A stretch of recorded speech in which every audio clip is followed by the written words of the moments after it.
सरकार का 2 वर्ष का कामकाज धरातल पे तो कोई देखने को मिल नहीं रहा है। कांग्रेस ने 5 साल में क्या किया था? उन्होंने नाश किया था, इन्होंने 2 साल में महाविनाश कर दिया। किसान रो रहा है, गरीब रो रहा है, युवा रो रहा है, किसी को रोजगार नहीं मिल रहा है। रोजगार 10 नौकरी देते हैं, 20 बार गिना देते हैं उनको, 100 रुपये हमने 100 नौकरी दे दी। 5 साल बीजेपी आती थी, 5 साल कांग्रेस आती थी और जनता को बेवकूफ़ बनाती थी।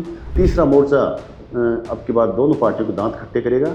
पंचायत राज में आप देखना, अधिक से अधिक प्रधान और जिला प्रमुख राष्ट्रीय लोकतांत्रिक पार्टी के बने। एसएमएस में वो श्री बिश्नोई जी के साथ अन्याय हो रहा था, वहाँ कोई न्याय दिलाने नहीं पहुँचा, लेकिन वहाँ भी हनुमान बेनीवाल जी ने पहुँच करके न्याय दिलाया। किसी के साथ अन्याय हुआ तो वहाँ सबसे पहले ये पहुँचते हैं और तब तक नहीं उठते जब तक उसको न्याय नहीं दिला देते।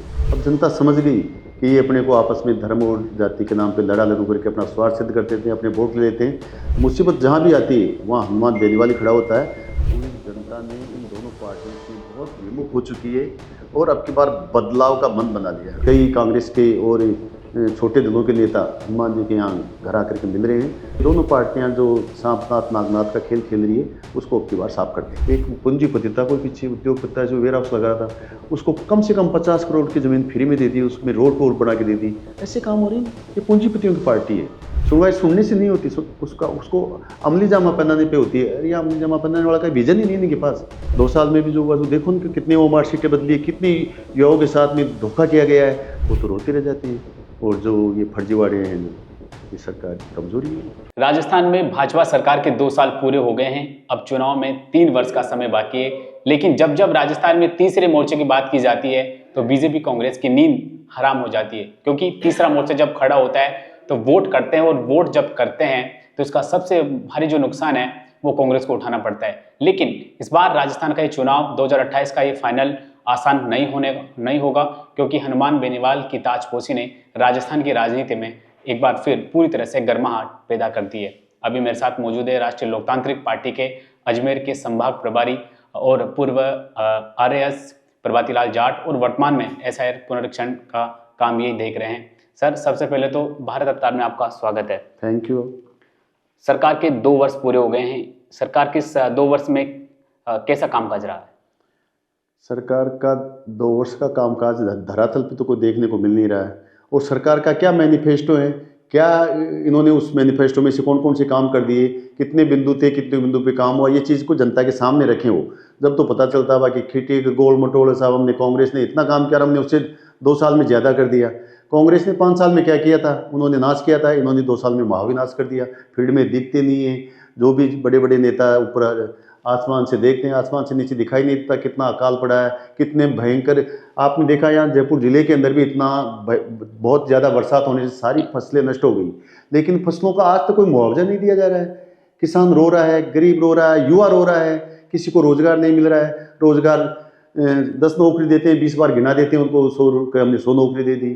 तो नौकरी तो कोई दान तो दिया नहीं, नौकरी तो बच्चे पढ़ाई करके लग रहे हैं। और इनको कर्मचारी चाहिए तो कर्मचारी तो भर्ती करनी पड़ेगी, सभी सरकार भर्ती करती है। कोई नई उपलब्धि है तो बताइए।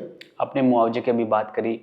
वर्तमान सरकार कह रही है कि हमने मुआवजा दिया और पूर्ववर्ती कांग्रेस सरकार ने कहा कि हम किसानों का कर्जा माफ किया। जहाँ तक मुआवजे की बात है, इस सांगानेर तहसील के अंदर और बगरू तहसील के अंदर जो उप तहसील है, इस क्षेत्र के अंदर एक भी व्यक्ति को एक भी पैसा मुआवजा दिया तो आप बता दीजिए मेरे को, एक को भी दिया हो तो।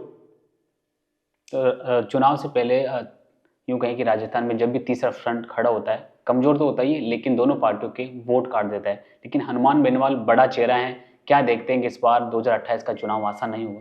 देखिए, 70-80 साल से कांग्रेस और बीजेपी 2 सरकार थी और दोनों आपस में मिली हुई। 5 साल बीजेपी आती थी, 5 साल कांग्रेस आती थी और जनता को बेवकूफ़ बनाती थी और एक दूसरे की जो गलत काम थे उन पर पर्दा डालने का काम किया।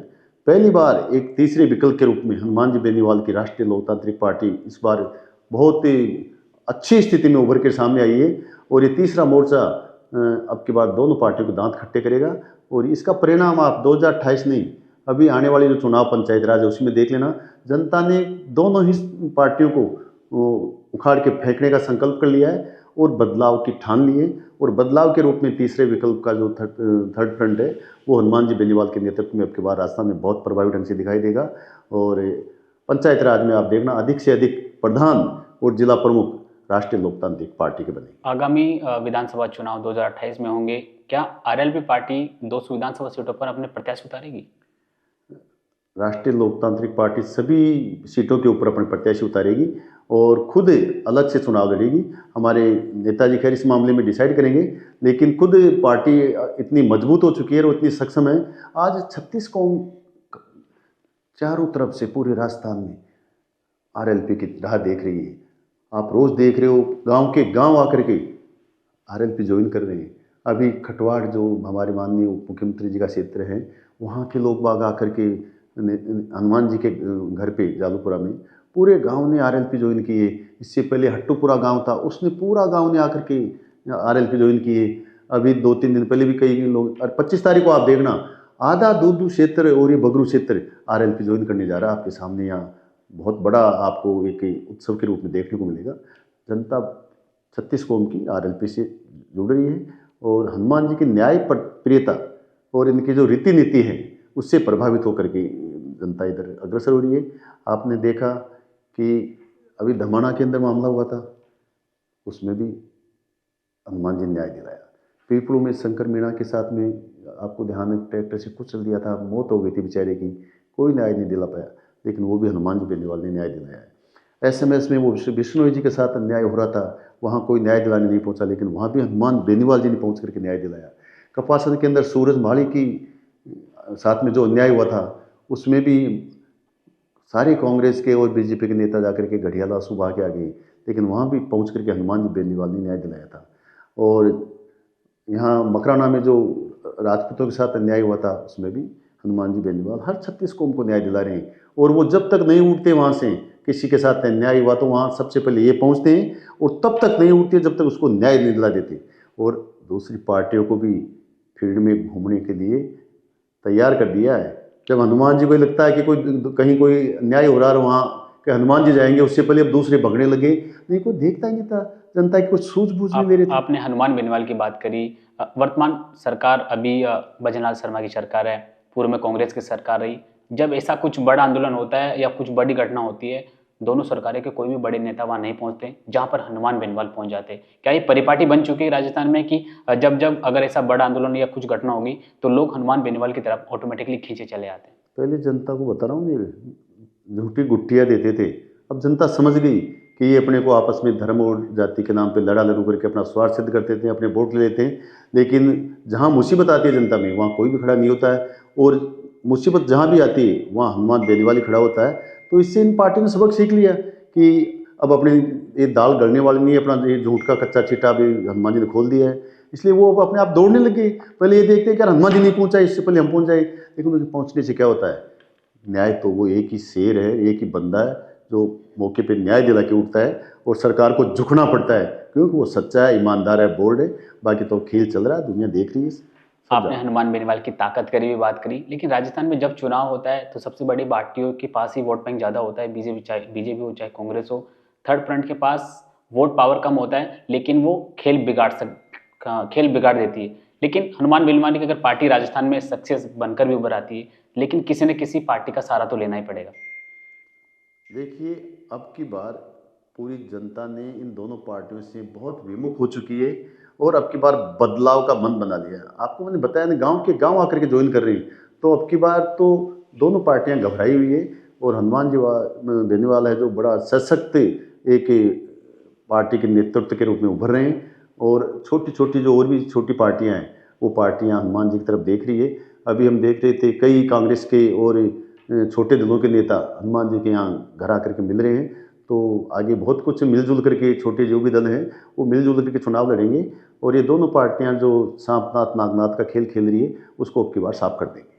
भ्रष्टाचार के मामले राजस्थान में लगातार बढ़ते जा रहे हैं। ऐसे में हनुमान बेनीवाल का अभी कुछ दिनों पहले एक सोशल मीडिया पर एक वीडियो वायरल हुआ। हनुमान बेनीवाल जी कह रहे हैं कि मेरी सरकार बना दूं, 2 घंटे में भ्रष्टाचार साफ हो जाएगा। तो हनुमान जी बेनीवाल तो शुरू से ही कह रहे हैं कि राजस्थान में बहुत भयंकर भ्रष्टाचार व्याप्त है। आपने देखा नहीं, अभी वहाँ जो रियाबड़ी के अंदर बजरी में कितना भ्रष्टाचार हो रहा है।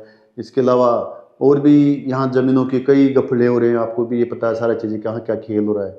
हनुमान जी तो उनके खिलाफ लड़ रहे हैं, भ्रष्टाचार के खिलाफ शुरू से लड़ रहे हैं, और उसी की वजह से जनता उनकी तरफ आकर्षित हो रही है कि भ्रष्टाचार की रोकथाम के लिए बहुत सक्षम व्यक्तित्व है, और जो न्याय है वो दिला के उठते हैं, न्याय के देवता हैं। भ्रष्टाचार के बड़े मगरमच्छों की बात की जाती है।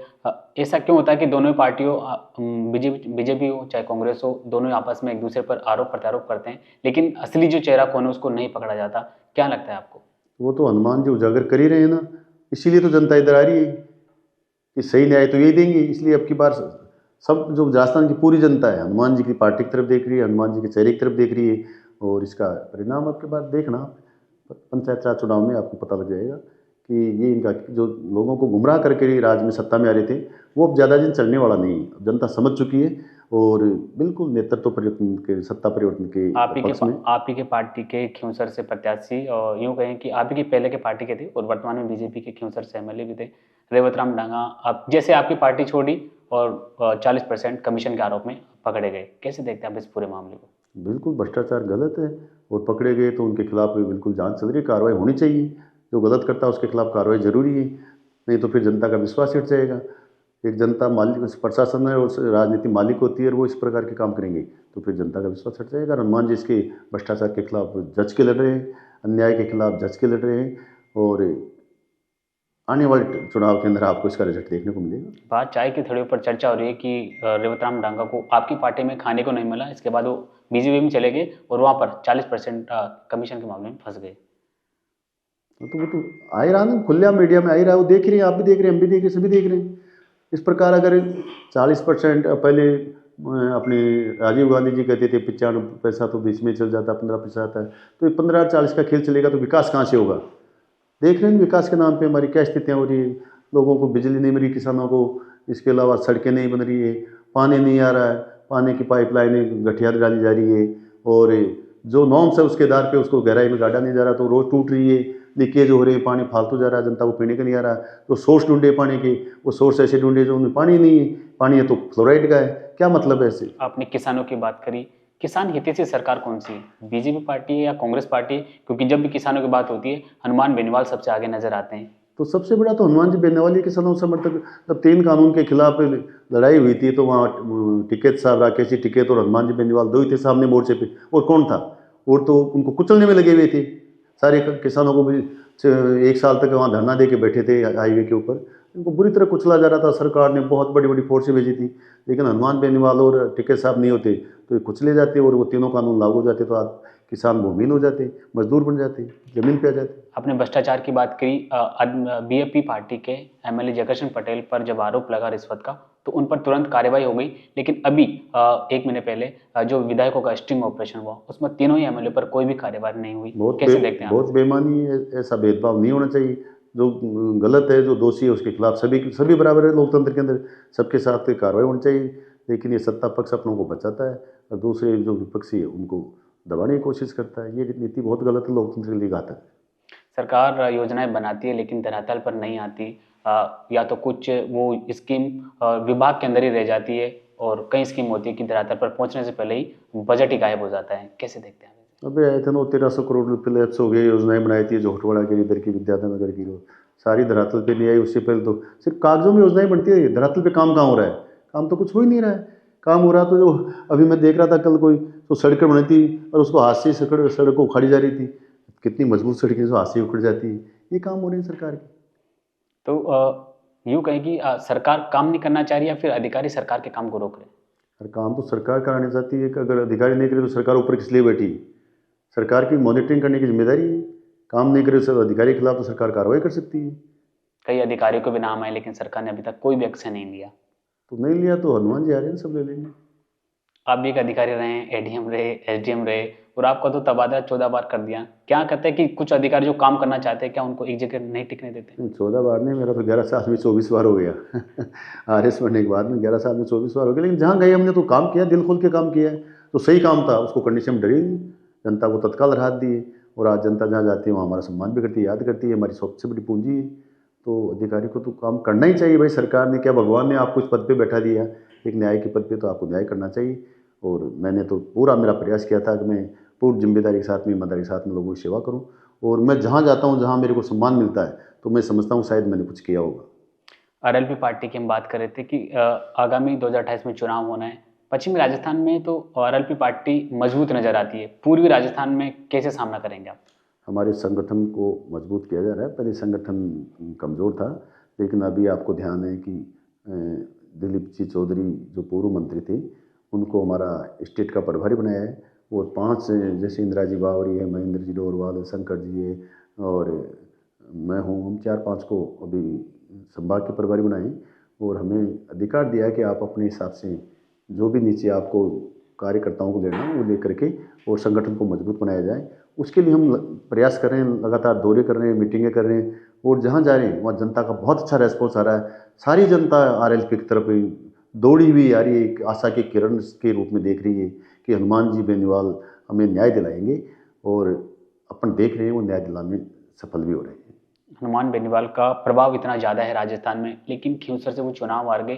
क्या हनुमान बेनीवाल का कमज़ोर हुए हैं पहले से? देखो, ये दोनों का मिली जुली बीजेपी कांग्रेस का मिला जुला खेल था। कांग्रेस के जो विधायक 4,500 वोट पे सट गए, आप समझ सकते हो। दोनों मिलजुल करके हराने का इनका प्रयास था और जनता भुगत रही है ना, तो जनता को याद आ रही है। एक बार हार गए, अब परमानेंट हो गए, अब क्या दिक्कत है? हमेशा के लिए साफ हो जाएंगे, उनके जो काम है वो सब जनता के सामने है। तो हनुमान जी बेनीवाल को कोई नहीं हरा सकता, क्योंकि ये सच्चा है, बुलंद है, ईमानदार है, बोल्ड है और न्यायप्रिय आदमी है। इसलिए इनको हनुमान जी नहीं आ रही, जनता है, पछता रही है, रो रही है कि यार हमने बहुत हमारे मत का गलत दुरुपयोग किया, हमने गलत दिया है और आज है जो ठगी सी महसूस कर रही है। नरेश मीणा को आप कैसे देखते हैं? अंत में चुनाव लड़े, 3 बार चुनाव लड़े, तीनों हारे। क्या आरएलपी पार्टी पूर्वी राजस्थान में नरेश मीणा पर दाव खेलने जाएगी? देखो, हम छोटी जितनी भी पार्टियां हैं उनको साथ लेके चलेंगे। वो आ रही है, हमारे से संपर्क कर रही है, हमारे नेता से संपर्क कर रही है, तो उनकी और हमारी एक ही एजेंडा है कि ये जो दोनों सांप नाथ हैं उनको हटाया जाए और ये छोटी पार्टियां मिलकर के सत्ता पे काबिज हो ताकि जनता को न्याय मिल सके। अंता 12 ये हाड़ौती क्षेत्र पूर्व राजस्थान की जो मुख्यमंत्री वसुंधरा राजे का क्षेत्र है। क्या नरेश मीणा को वहां से आरएलपी पार्टी अगर उतारती है तो क्या वसुंधरा राजे और कांग्रेस को टक्कर दे पाएंगे? देखो, ये तो समय आने वाला समय बताएगा, ये समय के गर्भ में क्या होता है आगे आगे। अभी तो पंचायत चुनाव है, हम उसके लिए संघर्ष कर रहे हैं कि पंचायत राज में अधिक से अधिक हमारे प्रतिनिधि जीत के आए, CRDR जीत के आए और ज़्यादा से ज़्यादा प्रधान और जिला प्रमुख हमारी पार्टी के बने। अभी हमारा फर्स्ट एजेंडा ये है, बाकी आगे दूसरे जो विधानसभा की तो बातें 3 साल बाद की, उसको पंचायत चुनाव के बाद में। लेकिन चुनाव से पहले राष्ट्रीय लोकतांत्रिक पार्टी में अब लगातार लोग शामिल होते जा रहे हैं। हम रोजाना सोशल मीडिया पर पोस्ट देखते हैं, आज 15 नेता शामिल हुए, आज बगरू से शामिल हुए, आज इस इलाके से शामिल हुए। कैसे देख रहे चुनाव से पहले गठजोड़? ये रन सामने आपके सामने शंकर जी खड़े हैं। ये शंकर जी यहाँ से बगरू से भाजपा मंडल में मंत्री थे संगठन में। इन्होंने भी दुखी होकर के छोड़ दिया, साहब कोई काम नहीं होती, कोई सुनता नहीं। तो हनुमान जी से इनको बहुत उम्मीद है, हनुमान जी की रीति नीति से प्रभावित है और इन्होंने यहीं ज्वाइन की थी आकर के। साहब के सामने खड़े शंकर। आपने कहा कि बीजेपी के इनकी सुनवाई नहीं हो रही, लेकिन बीजेपी अपने प्रदेश कार्यालय पर यूँ कह कि पार्टी कार्यकर्ता जनसुनवाई लगा रखी है। कैसे देखते हैं आप इसे? सुनवाई तो कोई कर लो, उनका काम तो होना है। कागज इकट्ठे करने से उनको इसका काम थोड़े हो जाता है। ठीक है, आपने लाओ कागज दे जाओ, डाल दो, गोदाम भर रखी, काम क्या हो रहा है उनका? रोज वो करो भाई, ये इतने काम आए थे, इतने कर दिया। मैं गया था, हमारे काश्तकारों का रास्ता बंद कर दिया है हमारे गांव सिरानी में। JDA ने चरागाह के अंदर वेयर हाउस स्कीम काट दी, काश्तकारों का रास्ता बंद कर दिया, वो लेके रख लिया, कागजों में डाल रखा है। कहाँ काम हो रहा है? काश्तकारों के रास्ते बंद कर रही है सरकार, ये काम कर रही है ना। अरे जो पूंजीपति है, एक पूंजीपति था कोई पीछे उद्योगपति जो वेयर हाउस लगा रहा था, उसको कम से कम 50 करोड़ की जमीन फ्री में दे दी, उसमें रोड पोल बना के दे दी। ऐसे काम हो रहे हैं, ये पूंजीपतियों की पार्टी है। तो क्या बीजेपी में कार्यकर्ताओं की सुनवाई नहीं होती है? हो रही तो आप देख लो ना जाके, कितनों की हो रही है, कितने काम हो रहे हैं। सुनवाई सुनने से नहीं होती, उसको अमली जामा पहनाने पे होती है। अरे ये अमली जामा पहनाने वाला का विजन ही नहीं इनके पास। कोई विजन हो तो काम करें ना, विजन नहीं इनका। तो हमने काम कर दिया 5 साल में कांग्रेस ने क्या उससे ज्यादा कर दिया। अरे कर दिया तो गिनाओ ना भाई, आपका क्या तो एजेंडा था, क्या क्या काम कर दिए आप? सार्वजनिक करो, श्वेत पत्र जारी करो, उसका कहने से क्या होता है? अभी पूर्ववर्ती सरकार और वर्तमान सरकार, वर्तमान सरकार वजना शर्मा ने पूर्ववर्ती सरकार पर आरोप लगाया कि OMR सीट भी बदली जा रही है, पेपर लीक में पूरा घोटाला शामिल नजर आया। क्या दोनों पार्टी आरोप प्रत्यारोप करती, इनमें मुख्य जो किरदार है उसको क्यों नहीं पकड़ा जाता? तो देखो ना, 2 साल में पहले जो हुआ, जो सामने आ रहा है, 2 साल में भी जो हुआ, तो देखो ना कितने OMR सीटें बदली है, कितनी युवाओं के साथ में धोखा किया गया है, जो रात दिन मेहनत करते हैं बेचारे, जमीन घर बेच करके, घर छोड़ करके आकर के जयपुर में, दिल्ली में पढ़ाई करते हैं। वो तो रोते रह जाते हैं। और जो ये फर्जीवाड़े हैं, जो ये सरकार की कमजोरी है, और इनके खिलाफ सख्त कार्रवाई होनी चाहिए। ऐसा कानून बनना चाहिए ताकि आइंदा से न तो पेपर आउट हो, न इस प्रकार से जो OMR शीट वगैरह हो, और इसमें जो उच्च अधिकारी है उनके खिलाफ भी कार्रवाई होनी चाहिए। एसआई भर्ती को लेकर हनुमान बेनीवाल लंबे अरसे तक शहीद स्मारक पर धरने पर बैठे। सरकार ने तो साफ मना कर दिया कि इस भर्ती को रद्द करना ही गलत फैसला है। यार बीजेपी सत्ता में इस मुद्दे पे आई थी कि हम ये सब इंस्पेक्टर की एग्जाम इसको निरस्त करेंगे। अब क्या हुआ ये तो भगवान जाने, हैं वो पार्टी वाले जाने, लेकिन हनुमान जी तो इसके लिए संघर्ष कर रहे हैं और कोर्ट में मामला चल रहा है। कुछ कहना मैं उचित नहीं समझता, लेकिन जो न्यायालय निर्णय करेगा वो बिल्कुल सही करेगा। सिंगल बेंच ने बिल्कुल सही निर्णय दिया था, अब डबल बेंच पे चल रहा है, वो भी सही होगा। और बाकी आगे सुप्रीम कोर्ट पड़ा, हमारे सुप्रीमो जी कह रहे हैं कि अगर यहाँ न्याय हम ये समझते हैं कि नहीं मिल पाएगा हमें, तो सुप्रीम कोर्ट तक जाएंगे। एक देश एक चुनाव को लेकर मतदाता पुनरीक्षण कार्यक्रम अभी चल रहा है। एसआईआर को सरकार कांग्रेस पार्टी आरोप लगा रही है कि नाम काटे जा रहे हैं, और अभी 2 दिन पहले हनुमान बेनीवाल ने भी कहा है कि अगर किसी के कार्यकर्ता के हमारे नाम कटते हैं तो पार्टी जन विरोध दर्ज करेगी। SIR को लेकर के देखो, ये पुनरीक्षण का काम चल रहा है, लेकिन इसमें कुछ ये हमारे भी ध्यान में आया है कि जो ये बड़ी पार्टियों के कार्यकर्ता है उन्होंने अपनी आपत्ति दर्ज कराई है।